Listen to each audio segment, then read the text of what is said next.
Tracy, it looks like you guys are on a TV show or something. Reality TV show, Stormwater Edition. This is us.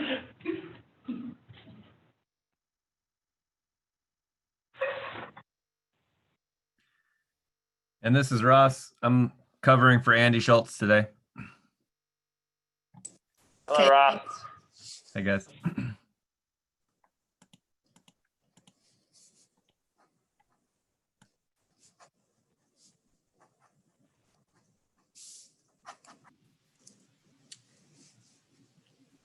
I think everybody can see me and hear me.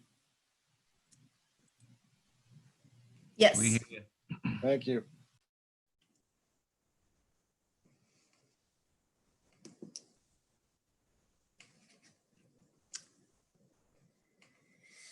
Hey, Ross, can you see the Montana Conservation Corps Fellows Progress Report slide? Yeah, I see it on the screen. Sweet.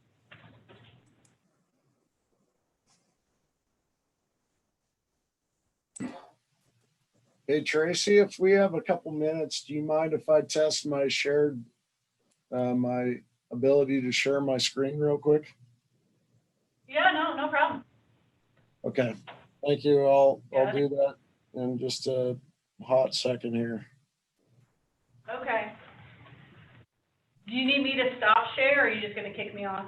I'll just kick you off if you don't mind. Oh, no problem.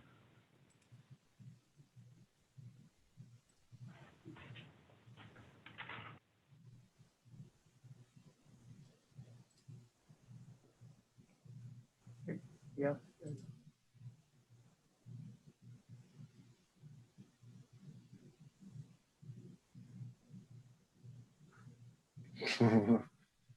Okay. Screen two.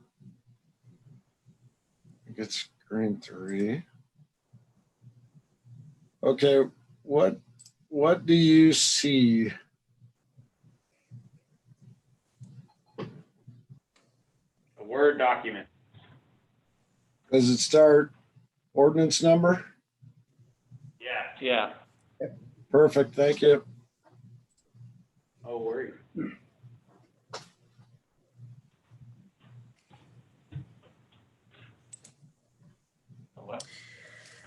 Okay.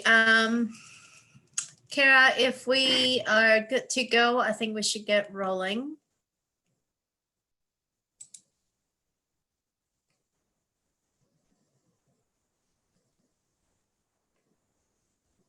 Great. Well, good afternoon, everyone. I am going to call the Public Works Committee to order. It is September 30th. We continue to meet virtually, and on our screen is ways that you can join this webinar. You can click on www.ci.missoula.mt.us/webcasts. And if we can quickly put up the other slide so that I can tell people how to call. Okay, so you can call, you can always leave public comment by calling City Council at 406-552-6012. You can email us at council@ci.missoula.mt.us. And if you are dialing in, you can press *9 to raise your hand to provide public comment, and we will acknowledge you and let you in to participate. Okay, with that, we will move to roll call.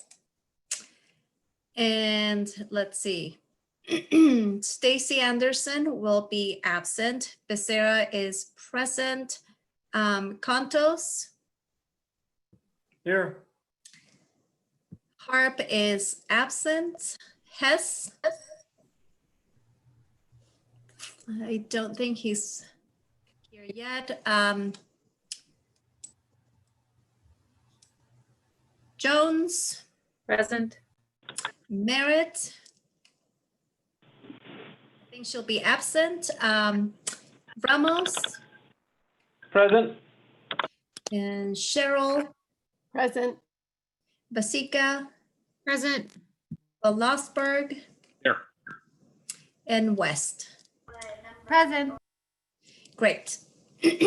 So we did have a committee meeting last week, but we don't have minutes available to approve. So that'll be tacked onto the next committee meeting.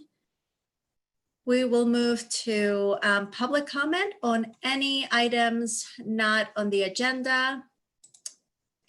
And I will quickly check to see. We have one person in the audience. Last name Connolly. Connolly.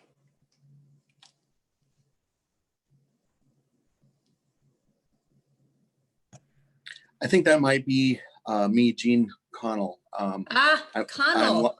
I'm using my cell phone camera and I'm viewing on my monitor, if that's Great. okay. Thank you, Jean.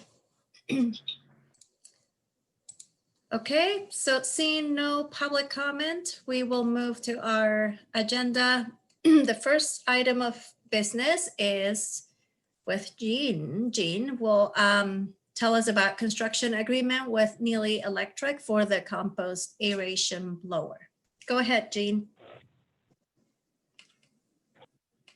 And you're muted.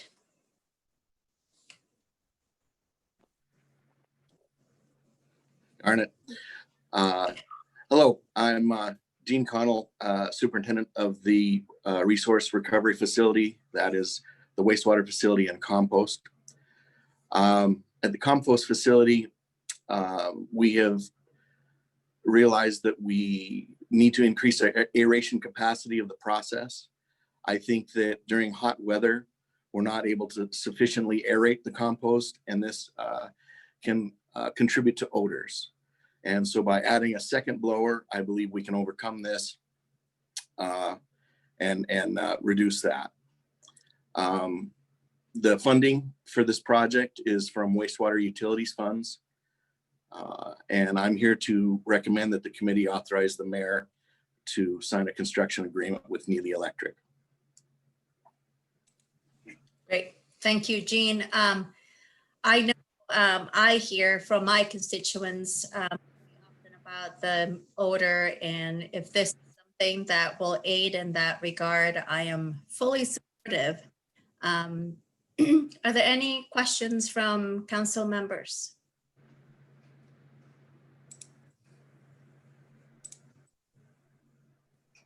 Okay. Seeing none, we do need a motion. Would anyone like to make the motion? Sandra. I'll make the recommended motion. May I speak to it? Yes, go ahead. Yeah, I live in Ward 6, so just on the opposite side of the of that compost center, and I get a lot of complaints about it, and I hope that this will really help, and I can smell it at my house too, so anything that you can do to help with that would be much appreciated. Thank you. So we have a motion on the floor.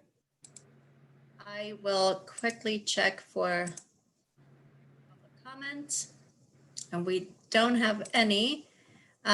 Seeing no additional hands up from council members, we will do a roll call vote, and Kara, or Michelle's here. Michelle, can you assist us with the roll call vote, please? Yes. Seconds, just make sure we're updated.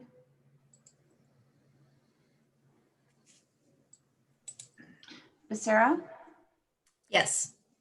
Cantos, Yes. Jones, Yes. Ramos, Yes. Cheryl, Yes. Basika, Yes. Von Lossberg, Yes. West, Yes. and Hess. I'm going to pass on this. I just joined as the motion was made, so I'm actually, I didn't hear the presentation. So So if I could be marked present after this vote. Yes. So 8 yes and 1 abstain.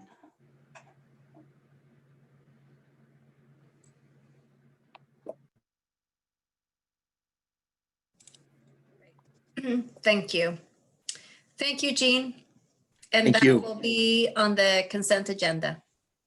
Wonderful. Great. Second item on the agenda is a professional services agreement with Territorial Landworks Incorporated for the Cooper Street Alley Waste water main replacement project. And Andrew? No, Yeah. So Andy Schultz couldn't make it today. He's in a meeting that we couldn't move for the build grant. And so my name's Ross Mollenhauer. Good to see you guys again. I'm the utility project manager for the utilities. And I guess I'm here today to talk about the recommended motion is to sign an agreement with Territorial Landworks. They have a new name now. It's IMEG, but I think we're still signing agreements with Territorial Landworks for this year. For the Cooper Street Alley water main replacement project.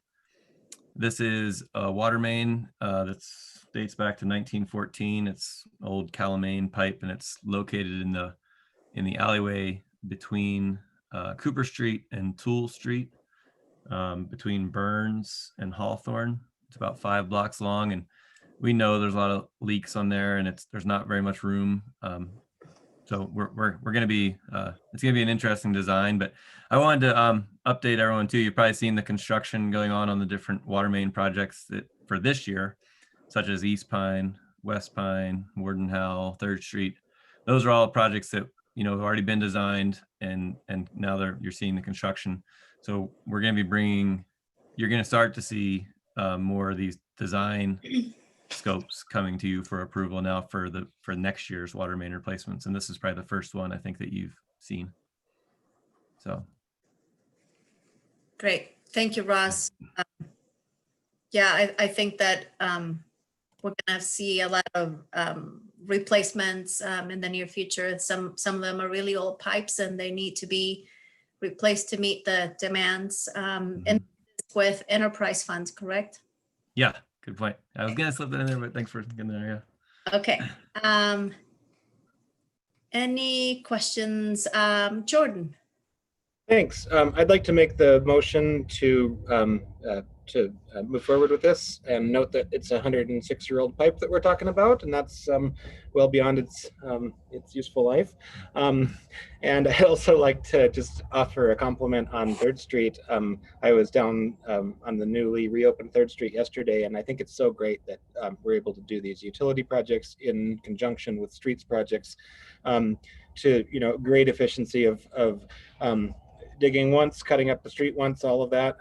It's a level of collaboration that just wasn't possible with the previous owner of the water system, and I'm really glad that we're starting to actualize that. So nice work. Thank you. Yeah, I will add that you'll see a lot. We coordinated with Brian Hensel quite a bit on our water projects for this year, so a fair number of them are ones that we're just trying to get ahead of him or Ben Weiss or something else that's going on that we want to get the water main fixed before they do a street project on top of it. Yeah, I agree and appreciate the coordination of improvements. I think that is of benefit to everyone. So thank you for that. I have a motion on the floor. Any, let me see, public comment? There's no public to provide comment. Any other questions or comments from council members? Okay, seeing none, we will take a roll call vote, please. Sarah? Yes. Santos? Yes. S? Yes. Jones? Yes. Ramos?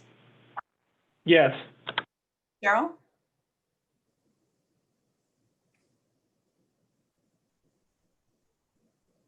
Sorry, my space bar wasn't working. Yes.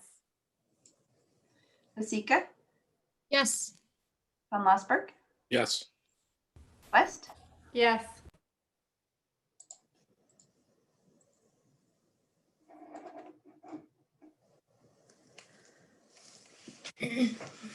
And you are 9 for yes. Great, thank you. So next is another agreement with Territorial Land Works / IMEG, and this is for North 5th and 6th Water Main Replacement Project. And Ross, go ahead. Thanks. Yeah. Again, this is another one of our water main replacement projects. This time it's North 5th and 6th. We've got a lot of old pipe there. Again, that dates back to 1923. It's 6-inch Calamine pipe. And the blocks that we're looking at for this project are basically everything between Warden and the interstate. So I think actually 5th, I think keeps going, but we're going to go to about Wolf Street on there, but that'll get rid of all that old pipe. And we are working with Ben Weiss on ADA sidewalk improvements for that area as well. Great. Again, that coordination, I think it's really beneficial. Any questions or comments from council members or anyone who wants to make the motion? This would be an opportunity.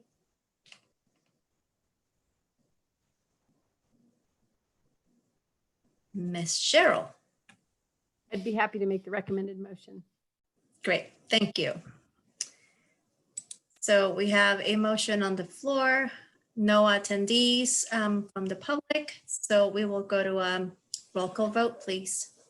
Sarah, Yes. Contos, Yes.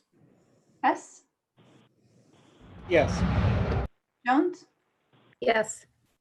Ramos, Yes. Carol, Yes. Vasika, Yes. Von Mossberg, Yes. West. Yes.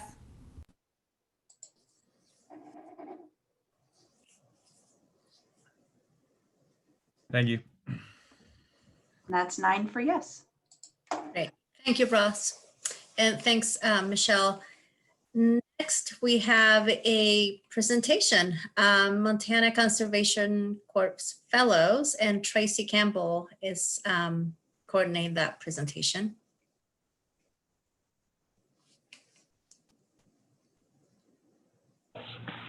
Hello, everyone. We're just going to share our screen real quick. Get the Okay. presentation underway. All right, this is Tracy Campbell, Regulatory Compliance Manager with the Stormwater Utility. I'd like to introduce our amazing AmeriCorps Fellows. They have been with us since May 18th, serving with the utility. We partnered with the AmeriCorps, of which Montana Conservation Corps is a member, and they have just done an outstanding job with helping the utility come into compliance with our MS4 permit. And they've just done so many great things that we wanted them to present a summary to council showing all the great work that they've done. And it's actually been at a tremendous savings to the city as well, having 2 AmeriCorps members working full-time at a significant fraction of the cost of what it would be for 2 FTEs. So take it away. All righty, so a little introduction. I'm Carver. I'm James. And we are the fellows. Just so you know, you guys, we can't see you. You're Oh, really? Can you see the screen? Can you see the Yes. screen? We can see the screen, yes. Okay. Okay, well, we'll just keep going then. Oh, no, So a little introduction. What was that? now we can see you and your screen. So all good. Oh, sweet. That's great. All right, a little introduction to MCC. So Montana Conservation Corps is funded by AmeriCorps, as Tracy explained, which is a national service program. So we're a federally funded program, and the position that James and I have is the Conservation Fellowship position, and it is designed for recent college graduates to gain professional experience in a conservation-related field. So we were pretty thankful to be able to be paired up with the Missoula Stormwater Utility, and this presentation is just a little summary of what we've been up to. So one of the requirements of the MS4 permit is under MCM3, which is known as minimum control measure, we are to develop a storm sewer system map. So most of the time we've been spending has been the mapping around Missoula using a Trimble GNS receiver, known as R2, short for R2D2, no relation.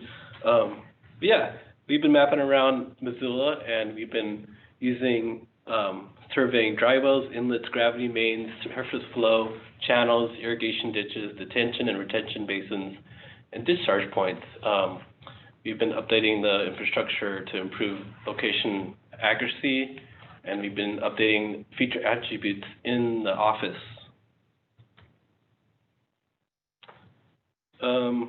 Yeah, so far our biggest project has been the Missoula Development Park, which is north of the airport, and that took about a month to finish, and that was our first time ever mapping stormwater infrastructure. So a lot of trials and tribulations have occurred in this area, learning about stormwater infrastructure and about each other. Smaller projects have been Granite Creek, Linda Vista, Fort Missoula, Community Medical Center, and our second largest area has been North Reserve Street, and that one is a lot more busier than the development park, so a lot of traffic, a lot of people, and so it's been difficult, but we've been wearing high vis to let people know that we're there and always keeping aware of all our surrounding areas.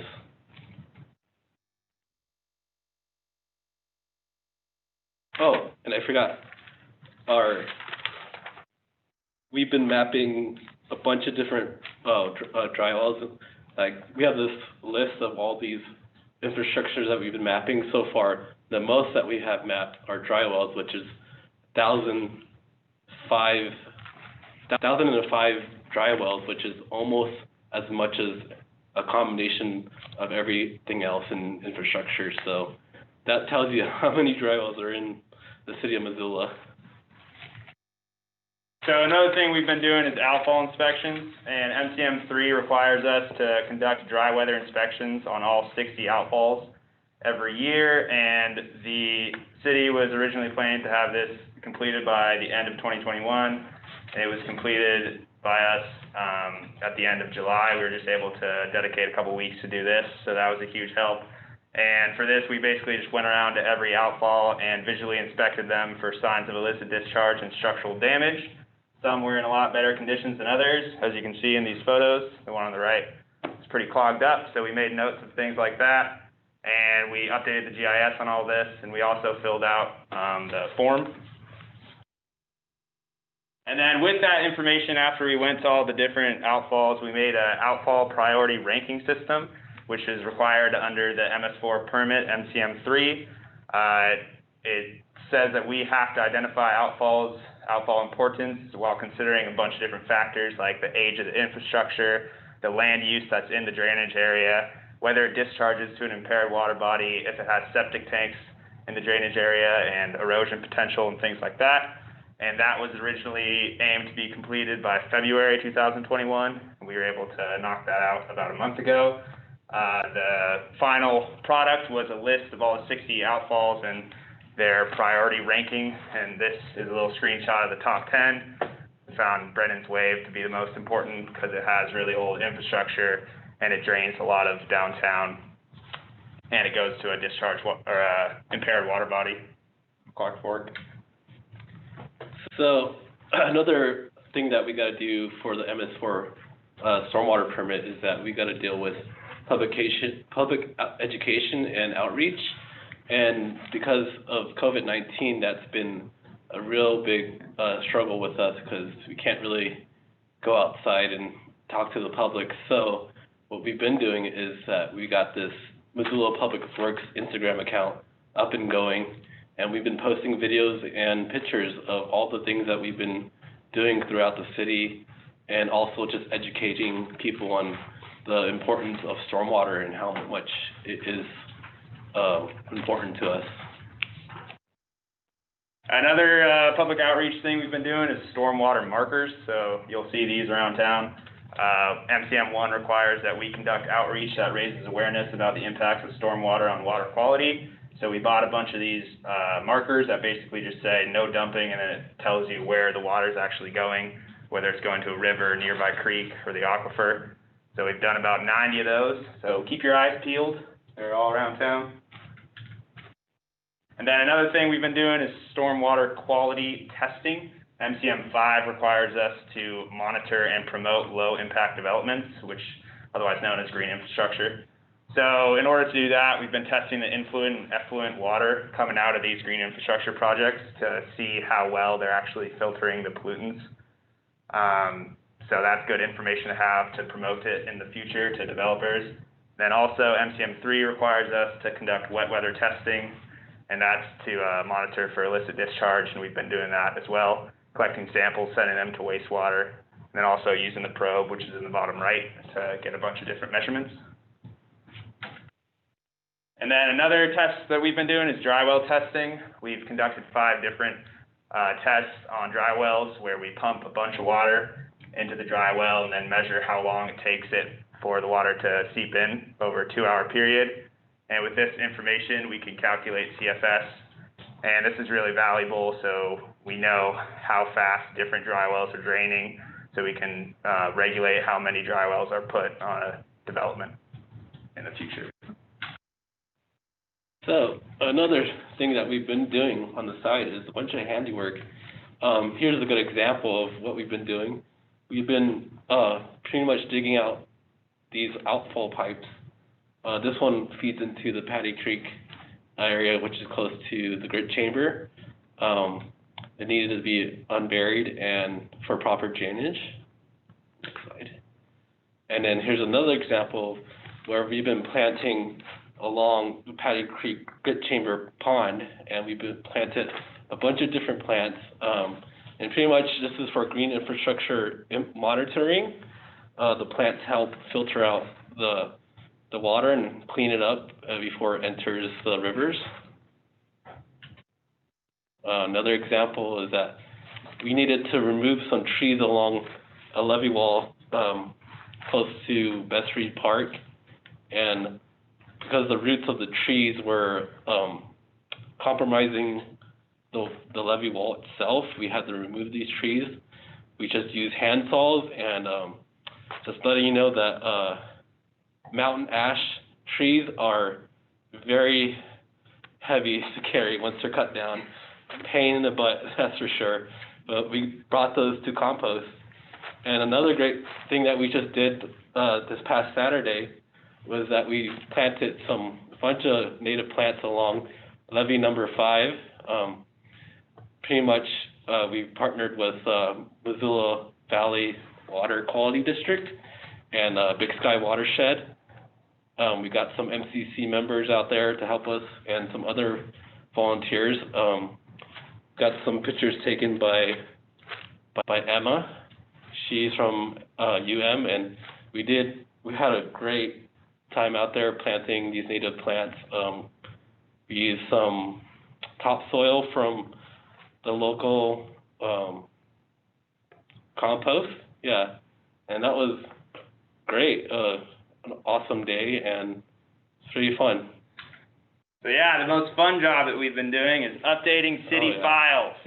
Just kidding, not the most fun, but we've been doing that a lot of Excel documents, Word documents, and then also documenting all the stuff we've been doing on ArcGIS and trying to get all those up to date. So that's been a continuing project. And that's about it. So if you guys got any questions for us, we're happy to answer, but it's been a pleasure. So yeah. Thank you. Yep. Thank you both so much. When I was younger, I volunteered for about a year with the National Park Service. And so I truly appreciate the extent of the work that you have done and how, sometimes the data entering is not the most fun part of your experience. Because I had to put together an annotated bibliography, and that was not the most fun. I think that as a community, we benefit tremendously from the internships and the work that you have done. And I hope that it was equally rewarding for you both. So thank you. I do have a question. The water quality tests, the green infrastructure testing that you did, what are some of the places where you went? So we monitored 3 different sites. We did the Bitterroot Swale, which is where all of the south part of town drains into the Bitterroot River. And then we also did Bancroft Pond, measured at the top and bottom of that. And then we did Grit Chamber, which is high up on Patty Creek, right at the base of Patty Creek Road. Those are our Great. 3 sites. Yeah. Thank you. Yeah. I see Heidi West. So I just officially followed the Instagram page. Sweet, thank you. Yay! But I had a question also about that green infrastructure piece. I think that is really intriguing, and I was wondering if there were any maybe recommendations that came out of that work as to how to effectively use green infrastructure in our stormwater system. I think the biggest implication is that it can actually be beneficial for a lot of different qualities of stormwater after it passes through the green infrastructure. Total suspended solids is a good one. So the grit chamber is really good at dissolve or letting sediment settle at the bottom. And then temperature, things like that. Yeah.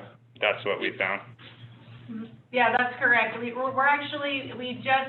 we've done 2 rounds of the sampling, and it is actually showing, I haven't done, run statistical analyses quite on the data yet, but it is showing pretty significant decrease in total phosphorus, total nitrogen, and total suspended solids upstream and downstream of these facilities. So, which is great. Which is what we would hope to see and kind of expecting to see, but you never know. Our thought too was with Bancroft Pond, with all the wildlife and waterfowl in there, that we might actually see an uptick in nitrogen and phosphorus, but that wasn't the case. So that was good. Yeah, and then we've also seen that ponds are better than swales. The Bitterroot Swale isn't that good because water just passes through it really quick. So the longer time that water has to stay still, it has been better. So that's another finding. But yeah, we haven't ran statistics on it yet, which is something we will do in the future. Great, that's interesting. Amber. I don't have a question. I just found the presentation really interesting, and I wanted to say thank you to both of you for all this work and all this information. And I hope we're obviously getting a great benefit from it. So I hope you both personally feel that you have as well. Yeah, we definitely have. Yeah. I had a great time. Yeah, the stormwater utility has been great to us. Marie and Tracy and Michelle have been super nice, and it's all been great. So we've benefited as well. Yeah. Jordan. Thanks. I was going to say the same thing. I think you guys have done some really great work, and I really enjoyed the presentation. I just momentarily came out of my sanity related social media hibernation to follow your Instagram page, and it's great. It's really, it's a model for how I think the city should be communicating throughout all departments in social media. And I think you've built up an impressive follower base, and you're communicating information in a way that is really compelling. And stormwater is something that's kind of hard to make compelling to a general audience. So nice job there. And I hope we can use that as a model and for other departments. And I also just really appreciate the rest of your work as well. Thank you. Thank you so much. That's really nice. Yeah, appreciate it. And Brian. Yeah, same comments that Amber and Jordan made. Although I'm gonna have to, I think I can only go so far as checking out the Instagram account on my wife's phone. I don't think I can bring myself to That's okay. But I really appreciate the work you guys have done. Thank you. And I want to also really thank the utility, programs like AmeriCorps and Montana Conservation Corps are just phenomenally good programs, and we should not take them for granted. They're from time to time they are threatened, and they're really excellent programs. So appreciate your guys' work, and thank you to the utility staff for engaging those programs. Yeah, thank you. Appreciate the feedback. Great. Well, thanks again and much appreciated. Yes, You're welcome. you're welcome. Okay. So next we have an informational update on Missoula levies, and Tracy has that as well.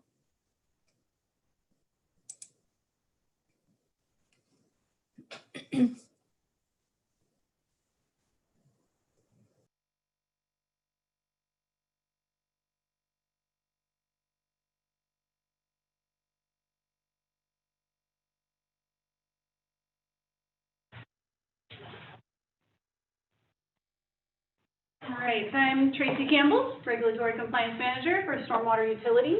It was mentioned a little bit ago, I think during maybe a Public Works Committee meeting or council meeting, that there was some interest in understanding a little bit more about the city's levies and our responsibilities for managing that infrastructure. So I've presented an overview of our levies and what it means to manage them and comply with the various regulations over the levies.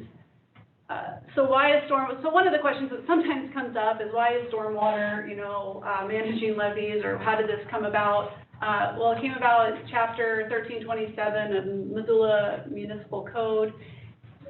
I believe when this was edited, and I want to say 2016, it defined the stormwater system as including the city's flood control devices, such as the levees, flood wall, high hazard dams, and their appurtenances. Before, it was my understanding that some of these structures kind of fell victim to the, I guess various entities were tasked with managing them, and it was never anyone's primary job. So now it is the primary job of the utility, and we're taking it very seriously. There are 4 accredited levies that are sponsored by the city and which we're responsible for managing. It's the Clark Fork Area 3, Area 5 levy, Grant Creek levy, and the Patty Creek levy. Patty Creek levy is also part of a bigger flood control system that includes the Spartan and Playfair Park detention basins, as well as the Patty Creek Grit Chamber at the base of Patty Canyon Road. There's also one non-accredited levy that was formally sponsored by the city. It went what we call offline in 1990. That's the McCormick levy, and we'll discuss what accreditation means on the next slide and go into detail about these levies. There's also an additional accredited levy that is actually sponsored by Missoula County, which now protects some city properties west of Reserve, and that's the Orchard Homes levy. Then we'll talk about maintenance requirements for the levies, and finally the certification process that is required for the Clark Fork levies.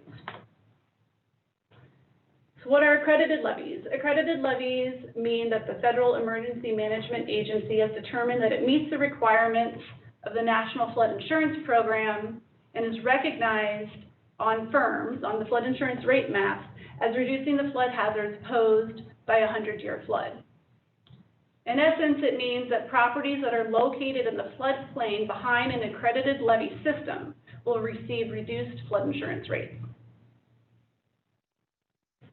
So Clark Fork Area 3 levy was built in 1966. It is an accredited levy. It's federally authorized levy, means that it was built by the U.S. Army Corps of Engineers, sponsored by the city, means we're responsible for managing it. And it is about half a mile long of embankment and about 900 feet of flood wall.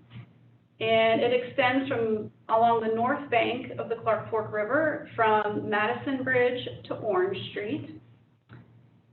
According to the National Levy Database, it protects approximately 86 structures. And the range in values, I guess I'm not sure, there's a couple different values in the database, ranging from $48 million to $14 billion in property that it protects. This is probably our most valuable levy.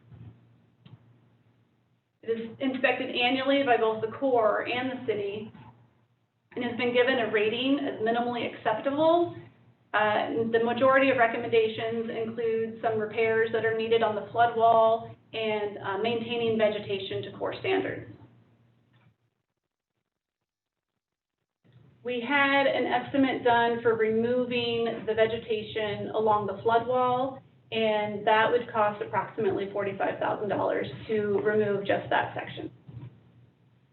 Clark Fork Area 5 levee was built around the same time, maybe a little bit earlier, 1964. It's also an accredited levee and built by the Corps, sponsored by the city, about a quarter mile of embankment, and protects approximately $36 million in property, extending along the north bank of the river from California Footbridge to Russell Bridge.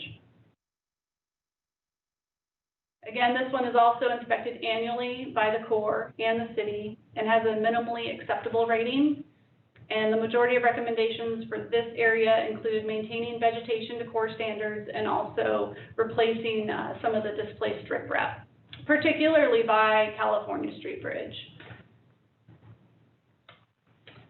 In February of this year, we hired a consultant to remove vegetation, and that cost about $29,000, and it was just the riverward side of the levee. The landward side is actually next to the Flynn Lowney ditch, so that would be another area that also needs to be removed of vegetation. The Grant Creek levee was built in 1991. It's also accredited, but it's different in the sense that it was locally funded. It was not built by the Corps. It was not built with federal money. So it was fully sponsored by the city. One of the significant implications of that is that federal levies are part of what is called the PL 8499 program, which means that in the event that it is damaged in a flood, that it would be eligible for federal money to help fix the levees. But the local levees aren't part of that program. So it's about 0.6 miles of embankment, and it protects approximately $9 to $29 million worth of property. But this is also an area we know is being developed in that area to the west where it shows the gravel pit. We know there's actually quite a few homes going in there. This one is inspected annually by the city, and then there's a periodic inspection by the Corps every 5 years. This also has a minimally acceptable rating, where the majority of recommendations require removing excess vegetation and repairing locations of scour and erosion, particularly some of those crossings. Let's see, think if you go, so this is the Rocky Mountain Elk Foundation. Some of these bridges and crossings are a bit undersized. So if you have trees that fall down or anything like that and they get caught up on the bridges, you can get scour. So there's some locations on there that are experiencing that. And we actually did walk through this area with a consultant to see what it was going to cost to take care of the vegetation, because it hasn't been maintained in quite some time. It was going to cost $700,000 to get the vegetation up to standard. This is probably our most significant area as far as getting the vegetation under control. I think what's going on here is there's just a lot of really big trees, and they're really old, and a lot of them, it just becomes a dangerous situation. So each year we don't address those trees, it just gets more dangerous and more expensive to remove them. So that's kind of why we're at this point right now. So I think this will be a bigger conversation regarding if we want to keep this levee accredited and in good shape. It's going to require some effort. Our Patty Creek levee was, I couldn't get a real date on when it was exactly built, but I know it was modified in 2004 along with the big South Hill storm drain system, where they built the detention basins and Playfair Park and the grit chamber and everything. Again, this is a locally funded non-federal levee, about 0.2 miles of embankment, and protecting an estimated $900,000 to $2.86 million in property. This is also inspected annually by the city with a periodic inspection by the Corps every 5 years. And the last rating they gave for this levee was acceptable, which is great. I think our only levee that has an acceptable rating. And the majority of recommendations, again, include maintaining vegetation to comply with the Corps standards, as well as monitoring and controlling burrowing animals. The McCormick Park levee was repaired in 1964. Again, it's unclear exactly when it was constructed. It has been non-accredited since 1990 when I suppose the city determined it wasn't worthwhile to keep it in the accreditation program. So, and again, what I could tell too from the documentation, it was a locally funded non-federal levy, about half mile of embankment, protecting $80 million estimated in property. Let's see, let me go back actually. One of the interesting things about the McCormick Park levy, you'll see, if you can kind of see where the shading shows it kind of stopping along the railroad, what they think happened when they made these maps of what they determined as being like an inundation area map, it took as if that rail link line was continuous and not recognizing that it goes under, that there's actually a pathway for the water to go under. And now we do have a lot of development in that Silver Park sawmill district. So this is going to come into play a little bit as we discuss the certification process for the Clark Fork levies at the end of the presentation. The Orchard Homes levy is west of Reserve. It was constructed in 1949, about 1 mile or so of embankment, protecting approximately $73.9 million in property. This is a locally funded levy that is sponsored by the county, so the city is not responsible for maintaining this levy. Again, periodic inspection by the Corps every 5 years, minimally acceptable rating. Most of the recommendations involve removing vegetation and repairing locations of scour and erosion. I bring up this levy because with annexation and things like that, I know there's been conversations in the past, potentially with the county public works and city public works on, you know, how to perhaps partner together on maintaining this levy, because there are more and more city properties behind it than there were 10 years ago. So vegetation maintenance, I've mentioned that a lot, and as our ratings are minimally acceptable, mostly due to vegetation. So the Corps has a very strict definition of vegetation maintenance. They basically want it completely clear of all vegetation except for perhaps grass on the slopes. So the levee prism is supposed to be clear, and including 15 feet on either side of the, from the toe or the bottom of the prism of the levee.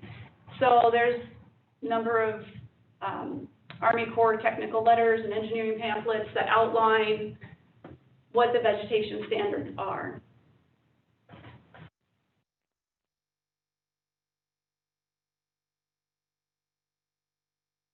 So on the photo on the left shows levee 5, where we did do a recent clearing. We removed large diameter trees and non-native vegetation, and we are retaining the shrubs along the toe. And we have an overall plan for vegetation I'll mention in a moment, but that's kind of what they would like to see, this picture on the left. Totally bare, they can see the structure, they can inspect it when they come. It's kind of the standard for what they want levees to look like, or what in the past they've always wanted them to look like. The picture on the right shows the flood wall and trees encroaching on it from private property. We also have some trees on the other side as well. So they're too close, they really threaten the stability and integrity of that structure. And so we need to work with the landowners there to have those removed. And that's short term, we're working on that. I've already talked to the landowners on this side of the flood wall, and they were really receptive. They understood the value of that infrastructure and the need to remove the vegetation. So the Corps wants one thing and U.S. Fish and Wildlife Service wants another.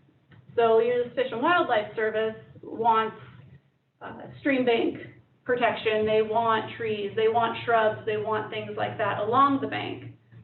So in our recent conversations with the Corps, they actually recognize now, I believe there's been a number of lawsuits in the Seattle district with salmon and levees and needing that stream bank vegetation for the salmon, that the Corps is now recognizing that the protections that are provided to threatened and endangered species like bull trout may actually and do actually supersede their vegetation guidelines. So their vegetation guidelines are just that, they're guidelines. They're not necessarily as enforceable as they kind of used to be perhaps in the past. So that's good news. So we want to take a little bit more of a holistic approach to vegetation maintenance on the levees. So rather than clear cutting, we'd really like to move towards what it actually states in the 1968 O&M manual, which was written by the Corps for our Clark Fork Area 3 and 5 levees, where it states that the growth of sod and willows or brush on the slopes may be encouraged, as it will increase bank stabilization and decrease erosion from flood flows. The growth of trees on the levee shall be prevented. So our long-term goal is to remove all non-native vegetation and cottonwoods, and we want to transition the levee slopes to a native shrub cover where the diameter at breast height is less than 4 inches. And in our recent inspection with the Corps this summer, they thought it was great. They really liked the approach. As long as they can see the structure, that's really all that matters. And as you guys probably know too, from the Osprey Stadium where we see the cottonwoods, how they can really rip out bank. So that's really why we don't want the big cottonwoods on the levee. If they fall, they can really disrupt the structure. So next is certification process that's happening right now. So Missoula and Granite counties are working with DNRC and FEMA to update the new flood insurance rate maps for the Clark Fork River, Bitterroot River, Rock Creek, and Rock Creek tributaries. So the updated floodplain maps will depict the latest and most accurate flood risk data to replace the existing maps, which were based on data from the 1970s. There is a website if you're more interested in knowing like some of the details about the floodplain mapping updates. It's kind of a long URL, but I think if you can just Google Missoula floodplain update DNRC or something like that, and you can navigate to that location pretty easily. The significant part of this is that because there is a floodplain remapping effort, the Clark Fork levees must be recertified to retain their accreditation status. So that means the Corps, or potentially a private consultant, depending on which direction we go, needs to do a number of things in order to provide the necessary data to FEMA to recertify the levees so that they continue to provide the flood protection according to FEMA standards. This is just a depiction of what is involved with the floodplain remapping effort and the steps that are involved with survey, hydrology, hydraulics, and mapping. We're basically at the survey stage right now with DNRC. They're using a lot of LIDAR data to for their models, which is great. The only thing that the city has to pay for as far as survey goes is that we're having a survey completed on the flood wall. Because of all the tree cover, the LIDAR didn't provide good data on the flood wall. So we're getting a crew out there to do a survey on that. This is their projected timeline for the project. I think everything from what I've heard is going along great. They're zooming ahead with everything. So gathering stage, doing the survey and everything right now. Now, early next year, they'll be looking at the modeling, and then even, I think, early 2022, be able to have some draft data. So what that means for us is that as a levy sponsor, we're required to submit a number of documentation to DNRC, to their consultant, eventually to FEMA, in order to recertify the levees and retain our accreditation. So these are just some of the things they're looking at. Freeboard. Freeboard's basically the difference in base flood elevation and the top of the levee or the top of the flood wall. Our Clark Fork levees were built with a minimum freeboard of 1 foot.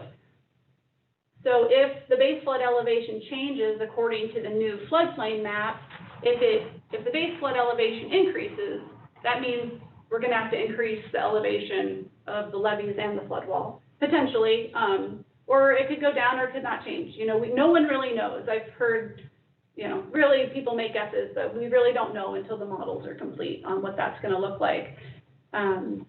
Interior drainage plan, emergency action plan, operation plan, maintenance plan. So these are a number of things that we need to do to submit to FEMA to retain the accreditation status of the levees. The asterisks indicate some things that a risk assessment could provide by the Corps. So I have reached out to the Corps and requested a risk assessment.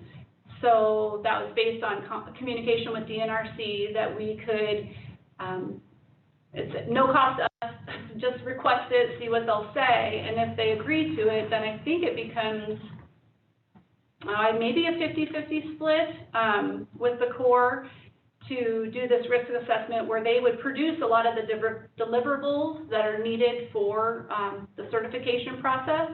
So that's one route, and I believe that is the route also that the county is using with the Orchard Homes levy. They are working with the Corps and having the Corps produce some of those deliverables.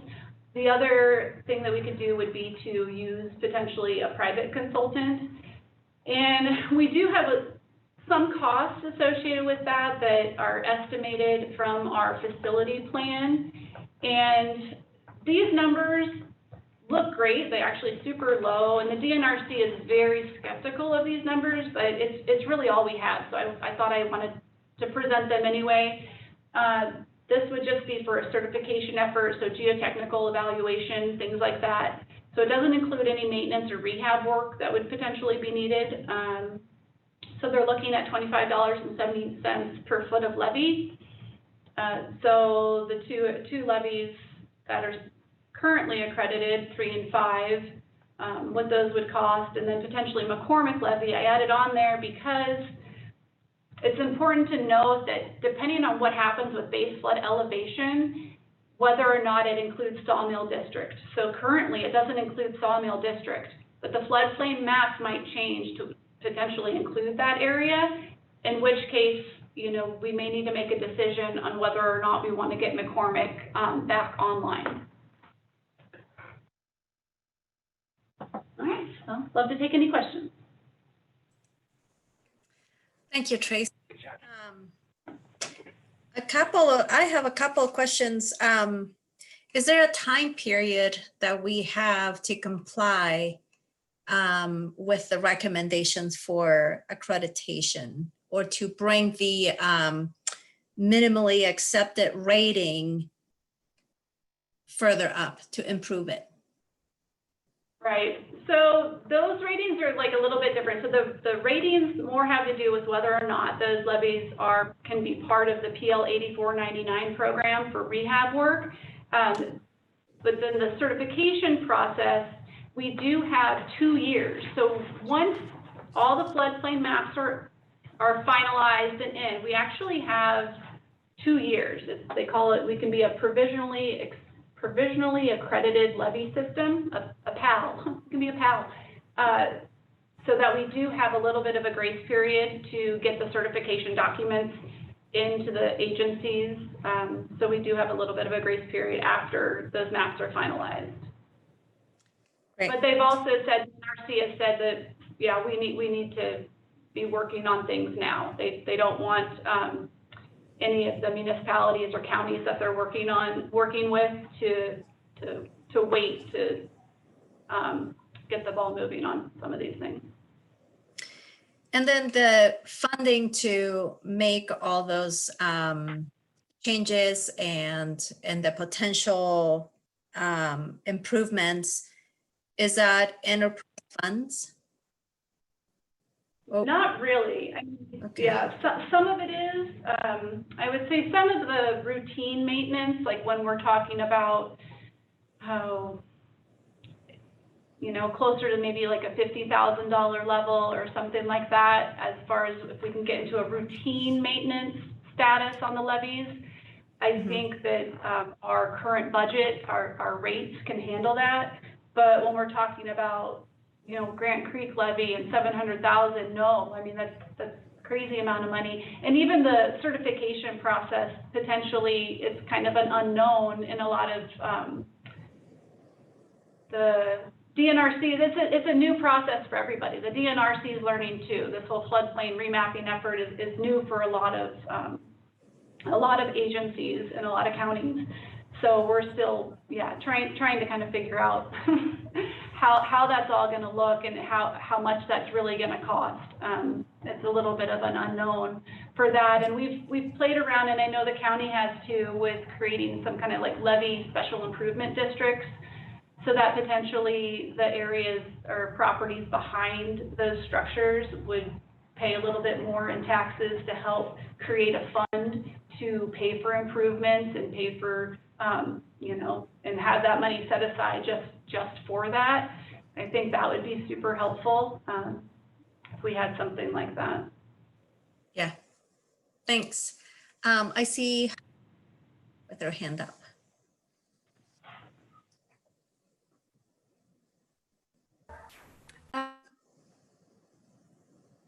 You're muted, Heidi. Work it.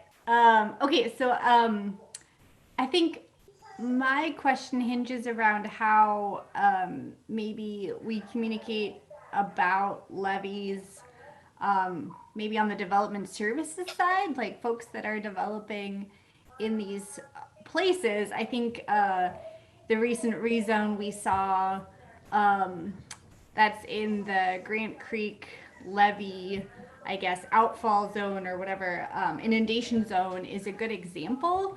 And especially because that one is a levy that's not part of this remapping and is, a city sponsored levy. So that means we have a higher financial obligation to maintaining that levy versus the ones along the river.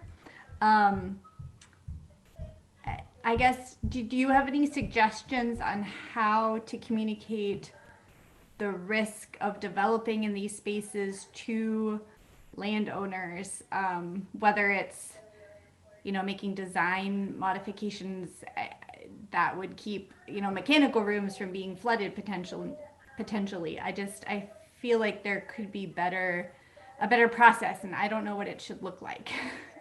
That's an open-ended question. No, you're absolutely right, and it's a little bit of an issue right now, to be honest, with the city, because we don't have a certified floodplain manager on staff, and we had someone who was sort of in training for that, and they left, and now I believe Dave Grand Pré took over as our floodplain administrator for the city. So technically, I think some of those things would fall on him. But without being a CFM, I think we're just going to fall behind. I mean, being a CFM is it's almost like, being a PE or something, from what I've heard. I mean, it's a pretty in-depth certification that people would have, and that would exactly be part of their position, would be communicating things like that.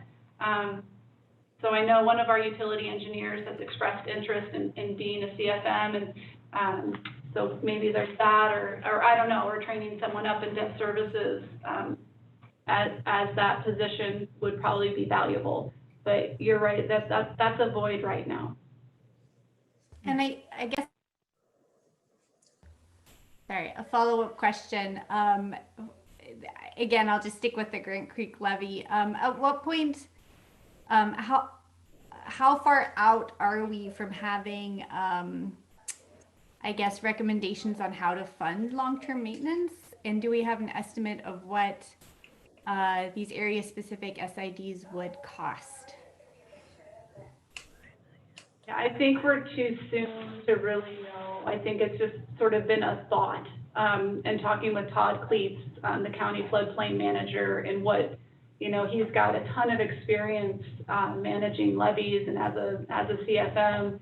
So, I've been talking to him and looking to him for guidance and his experience, and trying to follow perhaps whatever the county decides to do, and to follow a similar path for what we need to do for the city. But yeah, we just just started kind of talking with people about it. So nothing quite yet. Thank you. Thanks. I don't see any other hands up. So I want to thank you, Tracy, for bringing this up to us. I'm sure we'll be discussing it further as we get more information on how to go about that certification and be in compliance. So appreciate the information. All right, thank you. Okay. And now we move on to Title 12 updates.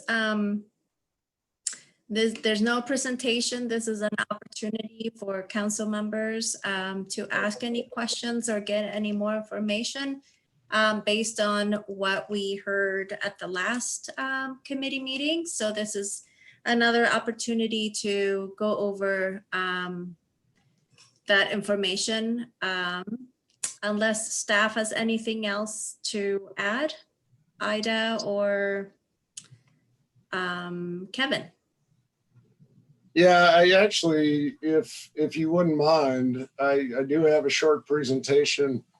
Not a presentation per se, but just I would like to share my screen and show you what we've included in the newest bill that is now included on the eScribe packet. And really what it is some minor changes that we received some comments from Parks and Rec staff, and we wanted to incorporate some of those comments. So I could go through those real quick if you wanted me to. Sure, you can go ahead and share your screen. Okay.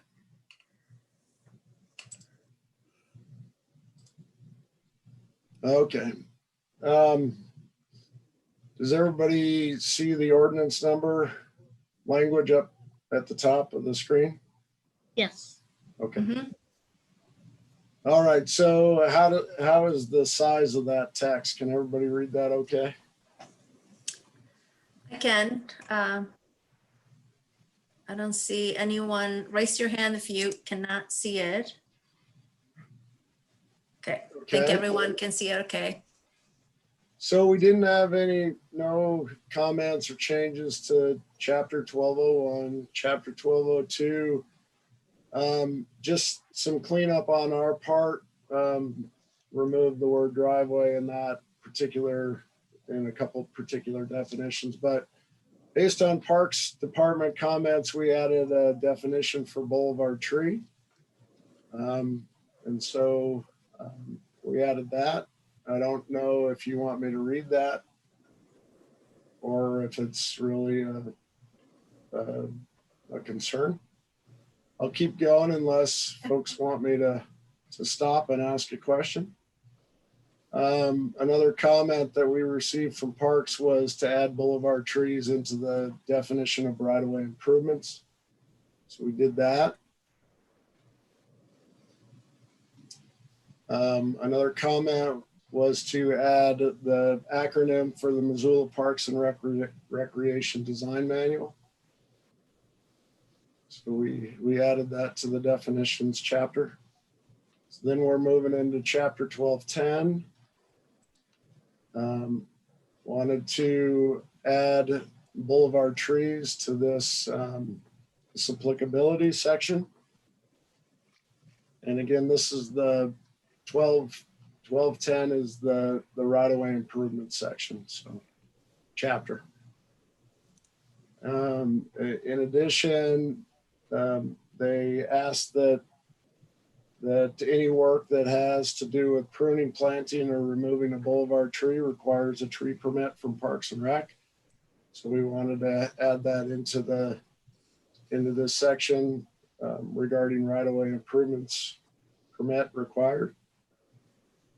We added a statement about boulevard tree planting or removal that required a permit fee through Parks and Rec.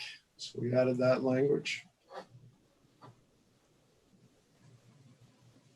And within the right-of-way improvement shall be performed by a city licensed and bonded contractor section. We added, in addition, all boulevard tree work shall comply with chapter 1232. And what chapter 1232 basically says is that a licensed and bonded arborist is required to do some of that boulevard tree work. And then there was a comment related to the exact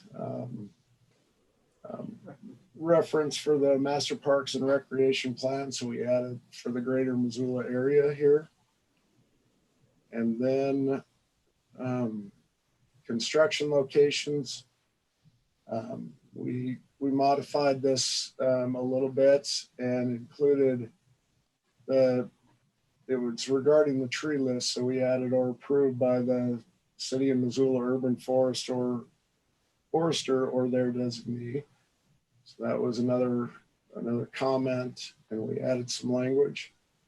Added the same language for the postponement of required right-of-way improvements section.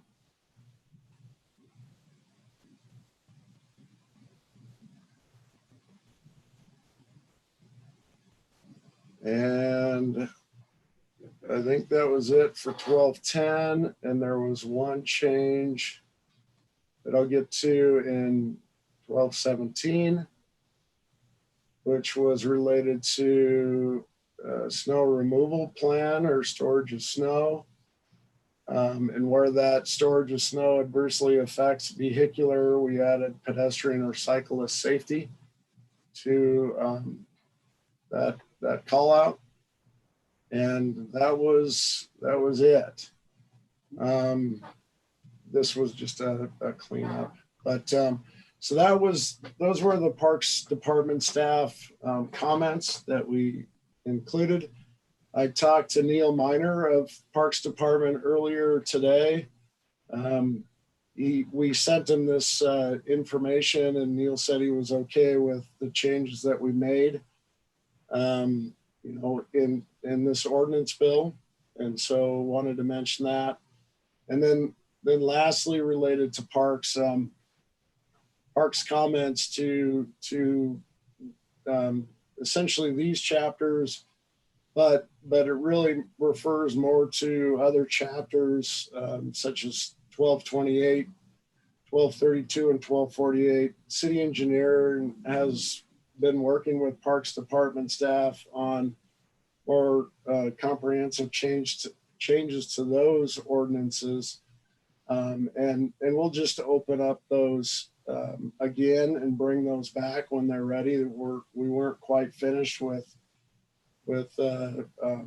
identifying all the changes that were necessary to each of those chapters. So I wanted to mention that to Public Works Committee folks also, is that once engineering and Parks Department staff complete the changes necessary, or the changes we feel necessary to those specific chapters, we'll bring those chapters back and we'll discuss those in greater detail with all of you. So that concludes my presentation, and certainly here for to answer any questions or to go into anything that any of the council members have that they want to talk about. Great. Thank you, Kevin. I appreciate it. I think that those are really good additions. It provides for more clarity and specificity, and makes the Title 12 more comprehensive. I see Gwen Jones has her hand up. Go ahead, Hey. Gwen. I didn't really have a question, just a quick comment, and that was I kind of brought up the boulevard tree issue a little bit last week, I guess it was, when we saw you, Kevin, and I just really appreciate you kind of drilling down, and I think Parks is a far better expert than I, and so I'm really glad that they have holistically looked at it, and basically it just doesn't take that long to cut down one of our boulevard trees, but it takes decades and decades to grow them. And I really appreciating have a little bit more wraparound just so that we're really methodical. And you know what, if a tree needs to be taken down, so be it. But this way, everybody's kind of on the same page. So thank you so much. Appreciate that.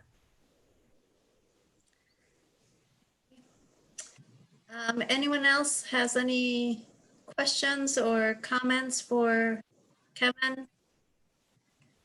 Okay, and we don't have anyone from the public in attendance, so no public comment.